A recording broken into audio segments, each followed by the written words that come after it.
আওয়ামী লীগের পতনের পরে অনেকেই ভেবেছিল যে এই দলটি একেবারে শেষ হয়ে যাবে।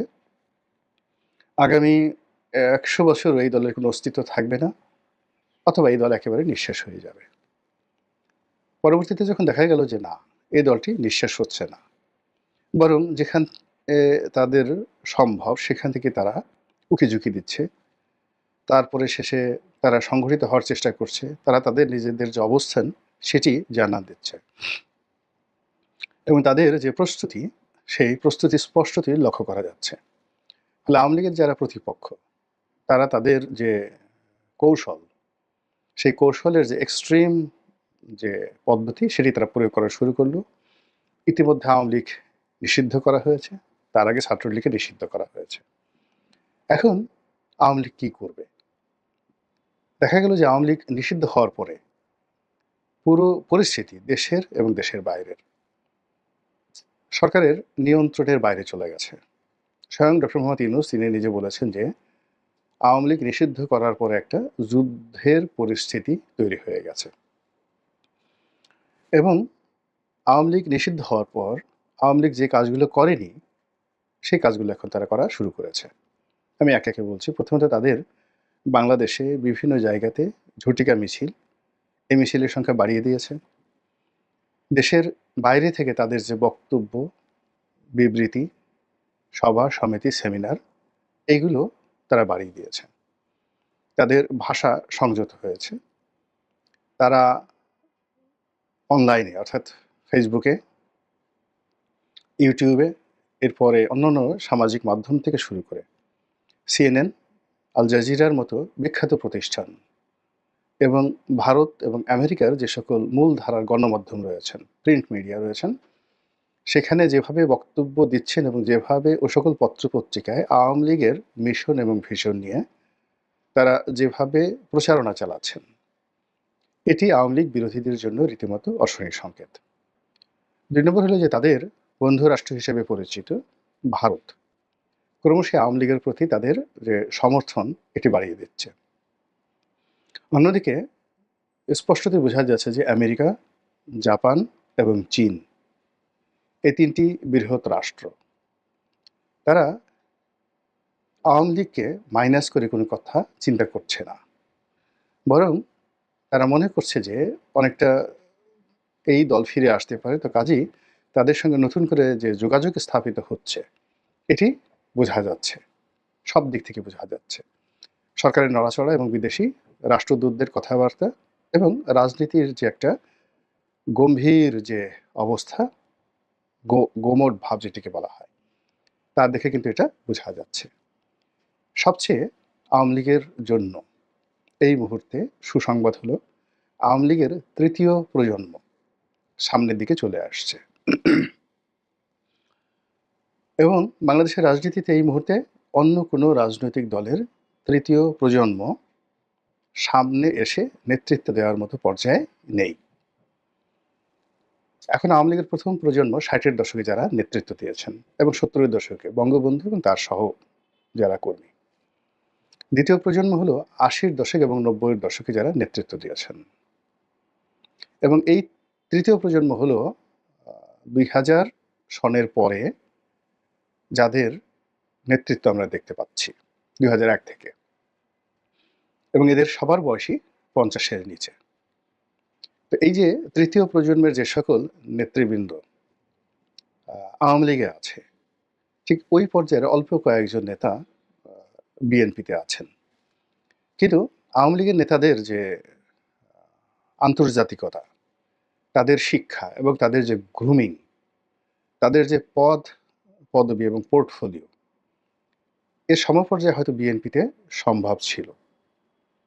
কিন্তু বিএনপি যেহেতু ওই রাষ্ট্র ক্ষমতার যে সুযোগটি সেটি পায়নি, ফলে তাদের গ্রুমিং হয়নি। আমি উদাহরণ দিলেই জিনিসটা বুঝতে পারবেন। যেমন আপনি গত কয়েকদিনে সাবেক শিক্ষামন্ত্রী মহিবুল হাসান চৌধুরী, মানে চট্টগ্রামের মহিউদ্দিন চৌধুরী সাহেবের ছেলের অনেকগুলো সাক্ষাৎকার দেখেছেন ইন্টারন্যাশনাল মিডিয়াতে। এখন ব্যারিস্টার মহিবুল হাসান চৌধুরীর যে স্মার্টনেস, তার যে বংশমর্যাদা, তার যে লিগেসি, এবং তিনি যে ভাষায় কথা বলছেন, এ ভাষায় কথা বলার মতো আমি এখন পর্যন্ত বিএনপি, আওয়ামী লীগ, জাতীয় পার্টি এবং এই যে এখন যারা সরকারে আছেন ডক্টর মোহাম্মদ ইউনূস নিজে সহ তাদের কারোর মধ্যেই এই স্মার্টনেস আমি দেখিনি। প্রত্যুৎপন্নমতিতে হঠাৎ করে কথা বলা, সাবলীলভাবে ইংরেজিতে কথা বলা এবং কথা বলতে গিয়ে ধীর এবং স্থির। যেমন আমি নিজে দীর্ঘদিন ধরে কথা বলি। কিন্তু গত কয়েকদিনে আমি দেখলাম যে আমি কথা বলতে গিয়ে যখন আবেগপ্রবণ হয়ে যাচ্ছি, তখন আমার চোখ দুটো গোল, গোল হয়ে যাচ্ছে ব্যারিস্টার ফুয়াদের মতো। স্থির থাকতে পারছি না। মুক্তিযুদ্ধের কথা যখন আসে বা অন্য যেকোনো বিষয় যখন আসে, আমি কথা বলতে গিয়ে আবেগপ্রবণ হয়ে যাই। আমার হাত সাধারণত নড়ে না, কিন্তু ইদানিং দেখা যাচ্ছে যে মাঝে মধ্যে আমার হাত উঠে যায়। ফুয়াদের একই অবস্থা, ব্যারিস্টার ফুয়াদের একই অবস্থা। কথা কিন্তু একেবারে আপনি ফেলে দিতে পারবেন না, কিন্তু সে তার আবেগকে নিয়ন্ত্রণ করতে পারে না। আমিও তৃতীয় প্রজন্মের রাজনীতিবিদ, ফুয়াদ সম্ভবত তৃতীয় প্রজন্মের রাজনীতিবিদ। তার মানে বয়সের দিক থেকে, কিন্তু ফ্যামিলি গেছি হয়তো সেই ১ম জেনারেশনের। তো সেই দিক থেকে মহিউদ্দিন চৌধুরী সাহেবের যে ছেলে, তার যে বক্তব্য, আমি দেখলাম যে আমার চাইতেও অনেক, অনেক চৌকস। মানে তিনি বলে যাচ্ছেন কিন্তু তার চোখ গোল, গোল হচ্ছে না। মুখের অভিব্যক্তির কোনো পরিবর্তন নাই। চোয়াল শক্ত হচ্ছে না। তিনি তার মতো করে কঠিন, কঠিন প্রশ্নসমূহের উত্তর তিনি দিয়ে যাচ্ছেন। তো এই যে আমি একজনের উদাহরণ দিলাম। এখন মহিউদ্দিন চৌধুরীর ছেলের সঙ্গে যদি তুলনা করতে হয়, তাহলে এখানে আমির খসরু মাহমুদ চৌধুরী, আব্দুল্লাহ আল নোমান সাহেবের ছেলে, তারপরে শেষে আ সালাউদ্দিন কাদের চৌধুরী সাহেবের ছেলে, উনাদের সঙ্গে তুলনা করা যেতে পারে। কিংবা মীর নাসির সাহেবের ছেলে মীর হেলাল, আ তাদের যে ট্র্যাডিশন, রক্তের যে ধারা, বংশমর্যাদা, শিক্ষা-দীক্ষা সবকিছু রয়েছে। কিন্তু মহিবুল হাসান চৌধুরী একেবারে একটা মন্ত্রণালয়ের মন্ত্রী হিসাবে তার ভিতরে যে স্থিরতা এসেছে, তার ভিতরে যে দৃঢ়তা এসেছে, এটা শেখ হাসিনা তাকে ওইভাবে তৈরি করেছেন। আবার একই সঙ্গে শেখ হাসিনা সালাউদ্দিন কাদের চৌধুরীর ছেলেকে আয়নাঘরে ঢুকিয়ে এমন থেরাপি দিয়েছেন যে এখন তিনি ইচ্ছা করলেও মহিবুল হাসান চৌধুরীর মতো কথা বলতে পারবেন না। দ্বিতীয়ত, বিএনপির মতো যে দল, সেটি এই তার যে তৃতীয় প্রজন্ম, সেই তৃতীয় প্রজন্মকে পদ-পদবি দ্বারা ওভাবে দাঁড় করায়নি যেভাবে আওয়ামী লীগ দাঁড় করিয়েছে। আওয়ামী লীগে যদি আপনি ধরেন যাদের বাবার পরিচয় আছে, দাদার পরিচয় আছে, আপনি ধরেন খালেদ মাহমুদ চৌধুরী। তারপরে খালেদ মাহমুদ চৌধুরীর বাবা মন্ত্রী ছিলেন। শেখর, তার বাবা মন্ত্রী ছিলেন। এরপর আপনি খালেদ মাহমুদ চৌধুরী, শেখর, এখানে মহিবুল হাসান চৌধুরী, এরপর আরো অনেকের নাম আপনি বলতে পারবেন। যেমন রাকেশ রহমান। এখন সে মন্ত্রী হয়নি, এমপি হয়নি।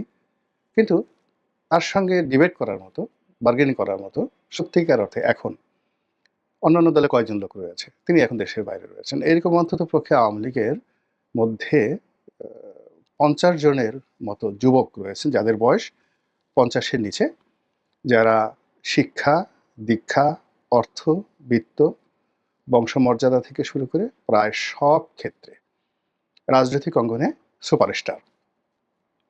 তাদের সামনে আপনি আর্মির একজন মেজর জেনারেলকে বসিয়ে দেন, বিসিএস কর্ম পাশ করে একজন ক্যাবিনেট সচিবকে বসিয়ে দেন।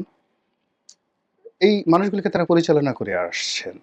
এরকম ৫০ জন লোক আওয়ামী লীগে রয়েছেন, নারী এবং পুরুষ, যারা মানে এমপি হয়েছেন, মন্ত্রী হয়েছেন, দল পরিচালনা করেছেন, নেতৃত্ব পরিচালনা করেছেন এবং এই যে একটা বিরূপ অবস্থায় আবার দলকে উদ্ধার করার জন্য এগিয়ে এসেছেন। আওয়ামী লীগের সিনিয়র নেতৃত্বের মধ্যে যারা করাপ্টেড হয়ে গেছেন, যারা মাইনাসের খাতে চলে গেছেন। এখন আপনি যত কথাই বলেন না কেন, ওই যে ভূমিমন্ত্রী ছিলেন জাভেদ, তৃতীয় প্রজন্মের নেতা। ৪০০ বাড়ি করেছেন, সবকিছু বাদ দেন। কিন্তু তিনি যে ভূমি মন্ত্রণালয় চালিয়ে গেছেন, আপনি তার মন্ত্রণালয়ে একটা দুর্নীতি তিনি করেছেন, খুঁজে বের করেন তো। অথবা তার মতো করে মন্ত্রণালয় চালিয়েছেন।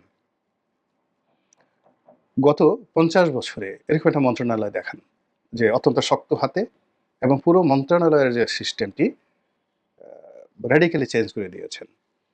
এবং তিনি যদি কথা বলেন, জাভেদ যদি কথা বলেন, তার সেই যে দুর্নীতির কথা ৪০০ বাড়ি, এটা নিয়ে তদন্ত হচ্ছে, তারপরে শেষে তার টাকা পাচার নিয়ে কথাবার্তা হচ্ছে, সেটা ভিন্ন একটা বিষয়। তার যুক্তি আছে, সে দীর্ঘদিন ধরে ব্যবসা-বাণিজ্য করছেন এবং আপনারা জানেন যে আখতারুজ্জামান চৌধুরী বাবু বাংলাদেশের মধ্যে সবচেয়ে পুরনো ধনী এবং সেই এরশাদ সাহেব যখন ক্ষমতায় আসেননি, সে ৭০-এর দশকে, তখন থেকে তিনি আমেরিকাতে বাড়ি-গাড়ির মালিক। তো তার সন্তানেরা, আ আখতারুজ্জামান চৌধুরীর সন্তানেরা, তারা লন্ডনে আমেরিকাতে বাড়ি করবে, ব্যবসা-বাণিজ্য করবে এবং তারা আপনার আমার মতো রাস্তায় ঘুরবেন। তারপরে বিকাশ থেকে, নগদ থেকে টাকা উত্তোলন করবেন, চুরি-চামারি করবেন। তারপরে বাংলাদেশ থেকে সেই আমরা যে সকল ছোট, ছোট চিন্তা করি, কারণ বাজার থেকে চাঁদা তুলবেন এবং সেই টাকা পাচার করে লন্ডনে বাড়ি করবেন। ওটা আপনি চিন্তা করতে পারেন। কিন্তু আমি যেহেতু জাভেদ এদেরকে চিনি, ঘনিষ্ঠভাবে চিনি, এটা আমার কাছে গ্রহণযোগ্য নয়। তাদের ব্যবসায় বাংলাদেশে থেকে অনিয়ম হতে পারে। কিন্তু ওটা একটা ভিন্ন প্রসঙ্গ। কিন্তু আপনি জাভেদের দীক্ষা যদি ধরেন, আ তার এই যে সে একটা ব্যাংক চালিয়েছে। সে একটা ব্যাংক চালিয়েছে, ইউনাইটেড কমার্শিয়াল ব্যাংক। এখন তার প্রতিপক্ষ এই ব্যাংকটা দখল করছে। কিন্তু তার সময়টিতে এই ইউনাইটেড কমার্শিয়াল ব্যাংকটা যে পর্যায়ে চলে গিয়েছিল, সম্মানে, কর্তৃত্বে, কীর্তিত্বে, সুনামে, সুখ্যাতিতে, এটি ইউসিবল ব্যাংক জন্মের পরে এভাবে হয়নি। এরকম জাভেদ আছে, মহিবুল হাসান চৌধুরী আছে, শেখর আছে, খালিদ মাহমুদ চৌধুরী আছে। এইভাবে অনেক, মেয়েদের মধ্যে আরো অনেক আছে যারা তৃতীয় প্রজন্মে আওয়ামী লীগের যে রাজনীতি, সেই রাজনীতির সম্মুখ সারিতে এখন চলে আসছে। এবং এরা যদি নেতৃত্বের আসনে দাঁড়ায়, ৫০ জন নেতৃত্বের আসনে দাঁড়ায়, আন্তর্জাতিক অঙ্গনে, দেশের বাইরে, তাদের সামনে ইংরেজিতে, বাংলাতে কথা বলার লোক বাংলাদেশে নেই।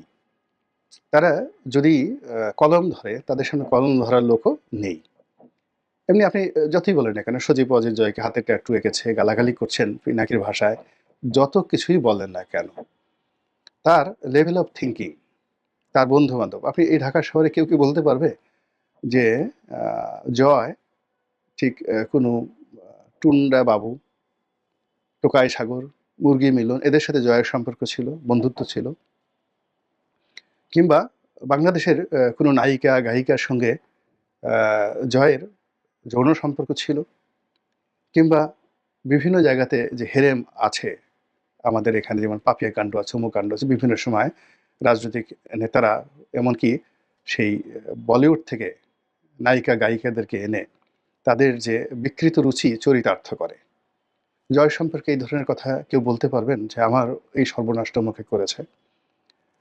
আল্টিমেটলি মূল ব্যাপার হলো যে আপনি জয় ধরেন, পুতুল ধরেন, তৃতীয় প্রজন্মে।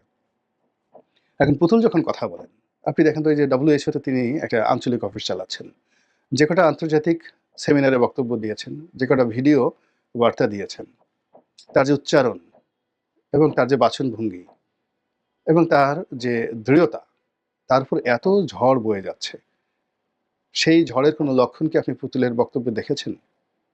জয়ের ক্ষেত্রে প্রযোজ্য। আবার ওদিকে যদি আপনি শেখ রেহানার জেনারেশনে যান, এখানে ৩ জন, রূপন্তী, টিউলিপ এবং ববি।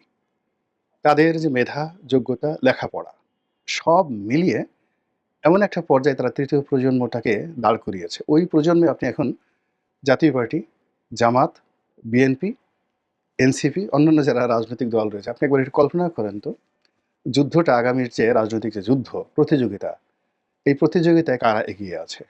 আর এই প্রতিযোগিতা করার জন্য যে অর্থ দরকার, সেই অর্থটা আল্টিমেটলি আওয়ামী লীগ, এটা ২০০১ সনেই তারা সিদ্ধান্ত নিয়েছে যে তারা ওই ভুল করবে না। অর্থাৎ ২০০১ সনে আওয়ামী লীগ সিদ্ধান্ত নিয়েছে রাজনৈতিক দল হিসেবে যে তারা টাকা রোজগার করবে। এর কারণ হলো বিএনপি যে তাদের যখন বিপদ গেছে, সেই বিপদের সময় তারা যেভাবে সারভাইভ করেছে টাকার কারণে, বড় ব্যবসা, তারা সেই বাংলাদেশের বড় ব্যবসায়ীদেরকে যেভাবে তারা কব্জা করেছিল, তাতে করে তাদের বিপদের সময় যে ফাইন্যান্সিয়াল সাপোর্টটা ছিল ৯৬ থেকে ২০০১ পর্যন্ত, আওয়ামী লীগ বিএনপিকে একটা টুক্কা দিতে পারেনি। আবার ২০০১ থেকে ২০০৬ পর্যন্ত তারা তাদের যে ফাইন্যান্সিয়াল স্ট্রেংথটা তারা তৈরি করেছিল, ফলে আওয়ামী লীগ যত চাপ দিয়েছে, প্রেশার দিয়েছে, কিন্তু তাদের ঘরে অভাবের যে হাহাকার, সেটা তারা ঢুকাতে পারেনি। ফলে আওয়ামী লীগ যেটা চিন্তা করেছে যে বাংলাদেশের মানুষ এত কিছু মনে রাখে না, বিপদের সময় খাওয়ার জন্য তাদের রিজার্ভ লাগবে। ফলে দেখেন, তাদের উপর ইতিহাসের সবচেয়ে বড় ভয়াবহ বিপর্যয় আসার পরেও তারা প্রায় সবাই কোটি কোটি টাকা খরচ করে এয়ারপোর্ট দিয়ে চোখের সামনে পাড়ি দিয়ে চলে গেছে। তারা লন্ডন, আমেরিকা, দুবাই সমস্ত শহরে ছড়িয়ে পড়েছে। বাংলাদেশেও তারা যারা আছেন তাদের ব্যবসা বাণিজ্য থেকে শুরু করে সবকিছু কিন্তু তারা সুরক্ষিত অবস্থায় আছে। আর অন্যদিকে তাদের যে তৃতীয় জেনারেশন সেটি তারা তৈরি করে ফেলেছে এবং সেটিকে সম্মুখে এগিয়ে দিচ্ছে। আর পিছন দিক থেকে আপনি দেখুন ক্রমশ ওবায়দুল কাদের, শেখ হাসিনা তাদের কথাবার্তা কিন্তু মেটিকুলাসলি কমে গেছে। তো কাজেই আগামী যে যুদ্ধের জন্য তাদের যে প্রস্তুতি, সেই প্রস্তুতির সঙ্গে যারা আওয়ামী লীগকে মোকাবেলা করতে চান তাদেরও প্রস্তুতি লাগবে। আর আওয়ামী লীগ যেভাবে মরে যাওয়ার কথা, ভ্যানিশ হয়ে যাওয়ার কথা আমরা ৪-৫ মাস আগে প্রচার করেছিলাম বা বলেছিলাম, সেটি এখন একটা পাগলও বিশ্বাস করবে না। মহান আল্লাহ আমাদের সবাইকে হেদায়েত দান করুন এবং হেফাজত করুন। আসসালামু আলাইকুম ওয়া রাহমাতুল্লাহি ওয়া বারাকাতুহু।